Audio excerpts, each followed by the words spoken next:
নমস্কার, আমি সঞ্চিতা। আমার আরও একটি নতুন ব্লগে আপনাদের সবাইকে স্বাগত। আশা করি যে যেখান থেকে দেখছেন সবাই খুব ভালো আছেন, আমরাও বেশ ভালো আছি। আজ হলো শনিবারের সকাল, ওয়েদার ভীষণ খারাপ, মানে বৃষ্টি বৃষ্টি ওয়েদার, মানে এখন ভাবাই যায় না যে চৈত্র মাসে এরকম বৃষ্টি হচ্ছে। তো আগের দিন রাত্রির থেকে খুব বৃষ্টি হয়েছে, ওয়েদারটা খুব ঠান্ডা ঠান্ডা, আর জলগুলো একদম বরফের মতন হয়ে রয়েছে। তো এই ঠান্ডা যাওয়ার পরে এই গরমের পরে আবারও বৃষ্টি, একটুখানি মানে অস্বস্তি লাগছে এরকম ওয়েদারটা। যাই হোক, ঠিক ঠান্ডা ঠান্ডা জল দিয়েই সকাল সকাল ব্রাশ করে নিলাম আর চোখ মুখ ধুয়ে নিলাম। তো এরপরে সব কাজে লেগে পড়বো। তো বাইরে দেখলাম এসে এখনও আবার সকালে ঝিরঝির বৃষ্টি পড়ছে, পুরো ছাদটা ভেজা। গাছ ঠাছগুলোতে আর জল দেওয়ার প্রয়োজন নেই, একটা কাজ কমে গেছে। তো যাই হোক, বৃষ্টি হচ্ছে এখন, ওয়েদারটা খারাপ, তাইর মধ্যেই সব করতে হবে। তো দৌড় দিয়ে গিয়ে ঝিরঝির বৃষ্টির মধ্যেই গাছে ফুল ছিল, সেই ফুল কটা তুলে নিলাম। তো এখন আর তুলসী গাছেও জল দেবো না, একবারে স্নান করে দেবো। তো এই যে কিছু টগর, আর এইটা পাশে বাড়ি এক দাদা দিয়েছে, তো তার মানে বাড়িতে হয়েছিল। তো ধুতরা ফুল দেখুন কি সুন্দর, এই চৈত্র মাসে এরকম সোমবার দিন যদি এই ধুতরা ফুলটা পাওয়া যেত কত ভালো হতো। একটা পিঙ্ক কালারের ধুতরা ফুল, বিশাল বড়। তো ফুলটা এই যে এত বড়, ফুলটা ভীষণ সুন্দর দেখতে। তো জানি না ভগবানের জন্য কোথা থেকে ফুল জোগাড় হয়ে যায়, ভগবানের ফুল ভগবানই হয়তো জোগাড় করে নেয়। তো এই ফুলটা আমি সকালবেলায় দেখে খুব মানে ভালো লাগলো আর কি, ঠাকুরের জন্যই আর কি চলে আসলো। তো তারপর এই যে গোপুসোনাকে ঠান্ডা ঠান্ডা ওয়েদারে জানলা দরজা আর খুলিনি, ঘুম থেকে উঠিয়ে বসিয়ে মুখ টুক ধুয়ে একদম ভোগ লাগিয়ে দিয়েছি সকাল সকাল, যেটা বাল্য সেবা আর কি বলে। তো তারপরে একদম ঠাকুরঘর পরিষ্কার টরিষ্কার করে চলে গেলাম এরপরে নিচে অন্য কাজগুলো করতে। তো যেহেতু একটু ভেজা ভেজা ঠান্ডা ঠান্ডা ওয়েদার, সেরকম গাছে জল দেওয়ার আর প্রয়োজন হলো না। তো তারপরে এই যে একদম বাসি নাইটিটা চেঞ্জ করে নিয়েছি। তো নাইটি তো আগে ঠাকুর ঘরে একটা ওপরে আমার সবসময় রাখা থাকে ওখানে পুজো করার জন্য, সেটা পরে বাল্য সেবা দিয়ে নিলাম। তারপরে বাসি নাইটিটা চেঞ্জ করে নিয়ে কিন্তু অন্যান্য কাজে লেগে পড়বো। আর ওয়েদারটা যেহেতু এইরকম, সেহেতু কোন কাজটা করব আর কোনটা করব না কিছুই বুঝতে পারছি না। তো সবার প্রথমে এই যে বিছানাটাকে ঝেড়ে নিলাম, দিয়ে তারপরে সব কাজগুলো শুরু করব। এরপরে ঘরগুলোও ঝাড় দিয়ে নেব। তো ঝাঁটা নিয়ে চলে আসলাম এই কোণাটা, কারণ এই কোণা থেকে আমি ঝাড় দেওয়া শুরু করি। এই যেরকম এই যে খাটের যে চিপাটা রয়েছে, ঘরে কিন্তু আলো জ্বলছে, কিন্তু লাইট চালাতে বাধ্য, কারণ উপায় নেই, সকালবেলাটা একদমই রোদ্দুর ঢুকে না ঘরে। আর হচ্ছে এমনি মেঘলা ওয়েদার। তো এই চিপাটায় দেখো ঢুকে আমাকে অনেক কায়দা করে ঘর ঝাড় দিতে হয়, এইভাবে কিন্তু ঘর ঝাড় দিতে হয়। তারপরে এই যে আমি একদম ঝাঁটাটাকে বক্স খাটের তলায়, অনেকটাই নোংরা হয়, রোজ যতটা সম্ভব একটু ঝাড় দিয়ে নিলে কি জমে না নোংরা, যে মোটেই হাত দেবো না বা ভেতরটায়, তাহলে কিন্তু প্রচুর ধুলো জমে যাবে। দেখো কতটা ধুলো এই কোণা থেকেই বেরাবো। এইভাবে কোণা থেকে ধুলোটা বের করলাম। আর এই যে এখন ডোর কার্ডগুলো দেওয়া হয়েছে, আর কদিন পর এসি চালাতে হবে বলে, তো ওই ডোর কার্ডের নিচেও কিন্তু প্রচুর নোংরা জমে যায়, চুল আটকে যায়। তো এই যে দরজার পেছনটা ভালো করে ঝাড় দিতে হবে। এই যে ডোর কার্ডের নিচে কিন্তু চুল আটকে যায়, এই জন্য অনেকটা সময় লাগে ঝাড় দিতে। ঘর ভালো করে ঘর ঝাড় দেওয়া হয়ে গেলে কিন্তু ঘর মোছাটা কোনো ব্যাপারই না। এই দেখো কতটা নোংরা বেরোবে। আবারও এইবার আবার এইভাবে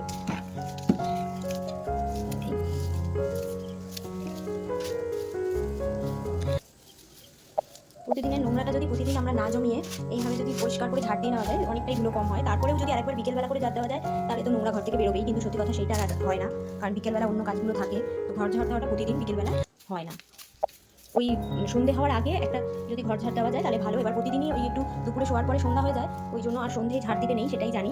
আগে সবাই বলতো শাশুড়ি বা দিদা ঠাকুমারা যে সন্ধ্যার পরে কখনো ঘর ঝাড় দিতে নেই, তো সেই জন্য আর হয়ে ওঠে না সন্ধ্যাবেলাটা, ওই জন্য ঝাড় দেওয়াটা অ্যাভয়েডই করি। তো এইভাবে দেখো প্রচুর নোংরা ঘর থেকে বেরায়, বোঝা যায় না। এই যে কত ময়লা বেরিয়েছে ঘর থেকে। তার আগে কিন্তু আমি একটুখানি অফ ক্যামেরায় হচ্ছে সমস্ত কিছু, একটু একটা ছোট্ট ঝুল ঝাড়ন আছে যেটা দিয়ে আমি একটুখানি ঝাড়াঝাড়ি মোছামুছি আলমারিটা করেই নিই, তো সেগুলোও করা হয়েছে। তো এই হচ্ছে এই যে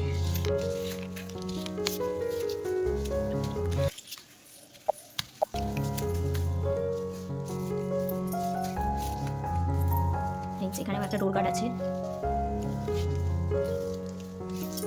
দেখো কত ময়লা বেরালো।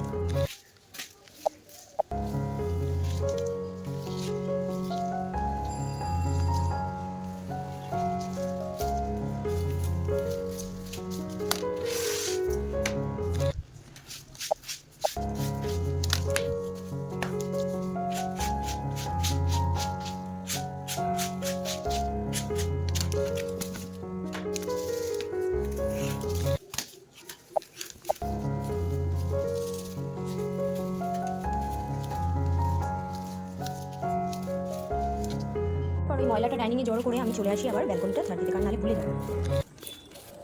এখানেও প্রচুর ধুলো পড়ে, কারণটা তো একদম খোলা একটা বারান্দা।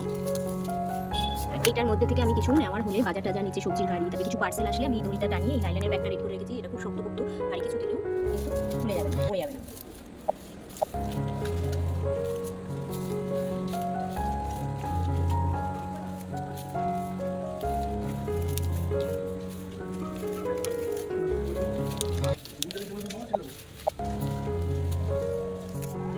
পরে এই ছোট ঘরটায় আর কি ছেলে মেয়ে এখনও ঘুমোচ্ছে, আজকে যেহেতু স্কুল নেই, ঠান্ডা ঠান্ডা ওয়েদার, ওরা একটু দেরিতে উঠবে, তো ওই কারণে পাখা বন্ধ করে ওই ঘরটাকেও ঝাড় দিয়ে নিয়ে আবার পাখাটা চালিয়ে দিলাম, যেহেতু ওরা ঘুমোচ্ছে। আর এই যে এতগুলো নোংরা কিন্তু পুরো দুটো বারান্দা, ঘর, ডাইনিং সব দিয়ে বেরিয়েছে। তো সঙ্গে সঙ্গেই ভাবলাম আজকে এক্ষুনি ঘর মুছে নেবো। অনেক সময় হয় কি ঘরটা ঝাড় দিয়ে রেখে দিই, রান্নাবান্না সেরে তারপরে রান্নাঘর পরিষ্কার করে রান্নাঘর দিয়ে সমস্ত ঘর দিয়ে মুছে নিই। তো আজকে শনিবার যেহেতু সকাল সকাল আজকে তো নিরামিষ রান্নাবান্না হবে, তো তার আগে আমি একবারেই ঘরটা ঝাড় দিয়ে সাথে সাথে ঘরটা মুছে নিলাম। কারণ কি যেহেতু ওপরে গোপালটাও জাগানো হয়ে গেছে, আর ঘরটাকে এবারে ভালো করে মুছি। আর এইভাবে ঘরটা মুছলে কিন্তু বেশি পরিষ্কার হয়। আর ওই যে বললাম যে একটুখানি যেহেতু অল্প স্বল্প একটুখানি নোংরা এই আলমারির পেছনে এটা ওটা থাকে, শোকেসটা পরিষ্কার করা, তো কিছু কিছু কারণে তখন হচ্ছে ধুলোটা এত পরিমাণে হয়, তখন কিন্তু এইভাবে কাপড় দিয়ে জল দিয়ে মুছলে বেশি ভালো হয়। ঘর মোছার মফের থেকে এটা বেশি সুবিধা হয় এইভাবে মুছতে, একটু ডিপ ক্লিনটা কিন্তু ভালো হয়। তো এইভাবেই ভালো করে আমি এই যে পুরো বড় ঘরটাকে মুছে নিলাম। এরপরে ছোট ঘরে যাব, ডাইনিং, রান্নাঘর সমস্তটা বাথরুমের সামনে দিয়ে মুছে তারপরে কিন্তু পোস্টটা যেহেতু ব্যালকনিতে ঝেড়ে রাখা রয়েছে, তো ওটা এনে ঘরে একদম খাটের সামনে দিয়ে দেবো। তো এইভাবেই এখনও দেখছি বৃষ্টি হয়েই যাচ্ছে, রোদ্দুর তো ওঠেনি, তো পাপোশটা দেওয়া খুব দরকার, কারণ কি ঠান্ডা ঠান্ডা লাগে। আর এছাড়াও পাটা মুছে বিছানায় উঠলে মানে বিছানার চাদরটাও ভালো থাকবে। আর এইদিকে এই যে টেবিল মুছে নেওয়া, জলের বোতল ভরা, সমস্তটাই গুছিয়ে নেওয়া আছে ঘরঠর। এরপরে স্নান পুজো, তারপরে রান্না করব। পরপর এত তাড়াতাড়ি সব কিছু গুছিয়ে কাজ করা সব দিন সম্ভব হয় না। যেহেতু আজকে স্কুলটা বন্ধ আছে, ছেলের তো প্রায় 4 দিন ধরে স্কুলে যেতে পারছে না, শরীরটা ভালো ছিল না, ওষুধ চলছিল অ্যান্টিবায়োটিক, তো এই কারণে ওষুধগুলো খাওয়াবে কী করে স্কুলে, ওই কারণে স্কুলটা বন্ধ দিয়ে বাড়িতেই একটু বেশি করে পড়াশোনা করা। আর ওষুধ চলছে, আর শরীরটাও খুব একটা ভালো নেই যে স্কুলে অতটা টাইম একদম মাথা সোজা করে বসে পড়াশুনো করতে পারবে। তো ওই কারণে বাড়িতে যেহেতু রয়েছে, তাই ধীরস্থিরভাবে সকালে এতগুলো কাজ আমি এইভাবে করতে পারলাম, না হলে কিন্তু আমি এইভাবে কাজগুলো করতে পারি না। তো ছোটো ঘর ডাইনিং দিয়ে ভালো করে একদম মুছে, এই যে দেখুন বেশ ঘর থেকে নোংরা বেরিয়েছে, এইভাবে বালতি জলে একদম কাপড়টা চুবিয়ে চিপে মুছলে কিন্তু বেশ ঘরটা পরিষ্কার লাগে। তো সেইভাবেই আর কি পুরো ঘরটা পরিষ্কার করে নিলাম। আর ওদিকে হচ্ছে মেয়েকে এই যে চা দিয়ে দিলাম, মেয়ে চা বিস্কুট খেয়ে নেবে। আর ওদিকে ব্রেকফাস্টে হচ্ছে বাটার টোস্ট করব। তো ওই জন্য একদম পাউরুটি বাটারে ছেঁকে নেব, ওর সাথে একটু চিনি দিয়ে একদম ওইটাই আমরা ব্রেকফাস্ট করে নেব। কারণ কি মেয়ে একদম পাউরুটি পছন্দ করে না, ও খাবে না, ও বললো আমি দুপুরে একদম তাড়াতাড়ি করে ভাত খেয়ে নেবো, কিন্তু এখন আমি আর কিচ্ছু খাবো না, তো ওই কারণে। আর এইদিকে এই যে ছেলের শরীরটা খুব একটা ভালো নেই, আর এদিকে হচ্ছে কোথাও একটা ঘুরতে যাওয়ার ইচ্ছা করছে। আর এই যে খাওয়া হচ্ছে এইভাবে পাউরুটি খেয়েছে, কি বলবো। আর কোনো কিছু খাওয়ানোই ওকে সম্ভব হচ্ছে না, ও যেটা বলছে সেটাই ওকে করে দেওয়া হচ্ছে, কিন্তু ও ওরকমভাবে খাচ্ছে একটু একটু করে। ভাত খেলেও ফেলে দিচ্ছে, যেটাই করে দিচ্ছি পোলাও বিরিয়ানি যাই দিই ওইরকম একটু একটু করে খেয়ে ফেলে দিচ্ছে, কারণ অ্যান্টিবায়োটিক চলছে তো খাওয়ার একদম রুচিটাই নষ্ট হয়ে গেছে। আর এদিকে হচ্ছে পনির করব আজকে, পনিরের মশলাটা দিয়ে কষাচ্ছি, যেমন হয় জিরে আদা টমেটো আলু ওগুলো দিয়ে কষাচ্ছি। আর এদিকে আলু আর সজনে ডাঁটা কেটে নিয়েছি, সজনে ডাঁটার জন্য সর্ষে পোস্ত, একসাথে কাঁচা লঙ্কা ওটা পেস্ট করে নেব। আর এদিকে পনিরটা পুরো ফ্রাই প্যানেই ভেজে আর অল্প একটু ঘি ইউজ করেছি, তো দিয়ে আজকে কিন্তু পনিরটা করে নিলাম। আর নামানোর আগে একটু গরম মশলা আর মিষ্টি দিয়ে নেবো, তাহলেই কিন্তু পনিরটা হয়ে যাবে। তো ওদিকে পনির করলাম আর হচ্ছে সজনা ডাঁটা আলু পোস্তটা রান্না হবে। তো তার আগে এক সাইড দিয়ে কিন্তু অল্প অল্প বাসন বেরিয়েছে, আর এই জায়গাটা একটু নোংরা হয়েছে, তো সেটাকে আমি একটু পরিষ্কার করে নিচ্ছি, এক পাশ থেকে পরিষ্কার করতে থাকি। আর ওদিকে সজনা ডাঁটার ওই যে মশলাটা করে নিচ্ছি, করে কিন্তু এই যে রান্নাটা বসিয়ে দিয়েছি। আর মাঝখানে স্নান পুজো করে নিয়ে তারপরেই কিন্তু রান্নাটা শুরু করেছি। তো একবারে ওই যে ঘর মুছেই স্নানটা করে নিয়ে কাছাকাছি করে ছাদে মেলে দিয়ে এসে তারপরে রান্নায় ঢুকে গেছি। আর রান্নাটা নিরামিষ করব বলে আস্তে ধীরে করলেও অসুবিধা হয় না, খেতে খেতে তো 2:30 বাজেই। আর ওদিকে কিন্তু বাবু পড়তে বসেছিল। এবার ওই যে যেহেতু ওর কাশির ওষুধ চলছে, অ্যান্টিবায়োটিক চলছে, তো কিছুক্ষণ পড়াশোনা করার পরেই ওখানে পড়তে পড়তে কিন্তু ও ঘুমিয়ে পড়েছে। তো এরকমই হচ্ছে, এখন বাজে কিন্তু দুপুর 1:30, ও ঘুমিয়ে পড়েছে। তো ঘুমোচ্ছে, ঘুম থেকে উঠিয়ে তারপরে পরে ওকে খাইয়ে দেবো আবারও। ওষুধ খাওয়ানো মানে যুদ্ধ করা, আর খাওয়ানো মানেও যুদ্ধ করা ওর সাথে। তো যেভাবে হোক খাওয়াবো। আর শরীরটা ভালো নেই বলে কদিন ধরেই বলছিল একটু কোথাও যাবে, তো কোথাও আর যাওয়া হয়ে উঠছে না। তো আজকে আমাদের অন্য এক জায়গায় ঘুরতে যাওয়ার কথা ছিল, ওর শরীর ভালো নেই বলে আমরা সেরকম কোথাও না গিয়ে ভাবলাম একটু সামনেই আমাদের এখান থেকে একটুখানি দূরে বেলঘরিয়ায় সিনেমা দেখতে যাব। তো আমার মাও ভীষণ সিনেমা দেখতে ভালোবাসে, তো আমি, আমার ছেলে আর হচ্ছে মা দুপুরবেলা একদম 2:30টার মধ্যে বেরিয়ে গেলাম, কারণ কি 3টে থেকে শো ছিল প্রজাপতি 2। তো সেটাই দেখলাম। ফোনের মধ্যে অনেক জায়গায় অনেক সিনেমা হল দেখলাম, কিন্তু সব দূরে হয়ে যাচ্ছে। তো ছেলে শরীরটা অতটাও ভালো নেই, আবার এখন একটু ভালো আছে বলে ভাবলাম একটু সিনেমা দেখলে মন মেজাজটা সবারই ভালো হবে। একঘেয়ে ঘরের কাজের মধ্যে থেকে মাঝে মাঝে কিন্তু মুডটাকে ভালো করার জন্য আমি কিন্তু এরকম সিনেমা দেখে থাকি। তোমরা এরকম কে কে করে থাকো আমাকে কিন্তু কমেন্টে জানিও। আমার কিন্তু সিনেমা এরকম ভালো ভালো সিনেমা, যেই সিনেমাগুলো বোঝার মতন বা কোনো রকম বাচ্চাদের দেখলে কোনো ক্ষতি হবে না, সেরকমই কিন্তু ভীষণই একটা মজা, দুঃখ বোঝার ভীষণই খুব মানে ভালো লেগেছে এই প্রজাপতি 2 বইটা। যারা তোমরা দেখেছো তারা হয়তো জানবে, বাচ্চাকে নিয়ে দেখার মতন। একটা বাচ্চা মেয়েও আছে, অভিনয় করেছে, যার অভিনয়টা ভীষণ ভালো। আর মিঠুন চক্রবর্তীর তুলনাই হয় না, দেবেরও তাই। প্রত্যেকের অভিনয় খুব ভালো হয়েছে, হাসি মজা দুঃখ মানে সবটা বোঝার বিষয়। মানে এত সুন্দর লাগলো সিনেমাটা দেখে, সত্যি কথা মনটা খুব ভালো হয়ে গেল।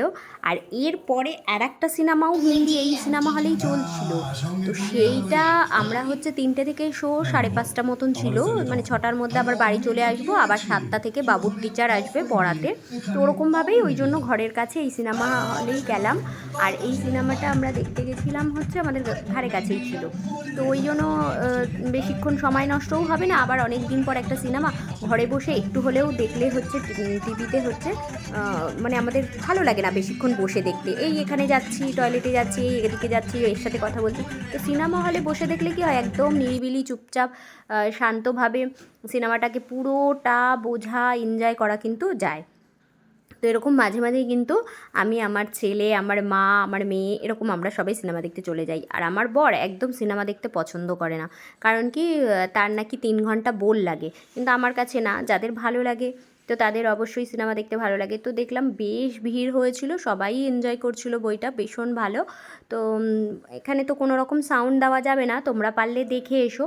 তো কপিরাইটের জন্য আমি কোনো রকম সাউন্ড দিলাম না, একটুখানি খালি জাস্ট শ্যুট করেছিলাম সেটুকুই দিলাম। তো তোমরা একটুখানি এটা দেখলে হয়তো বুঝতে পারবে যে বইটা খুবই ইমোশনাল আর খুবই ভালো।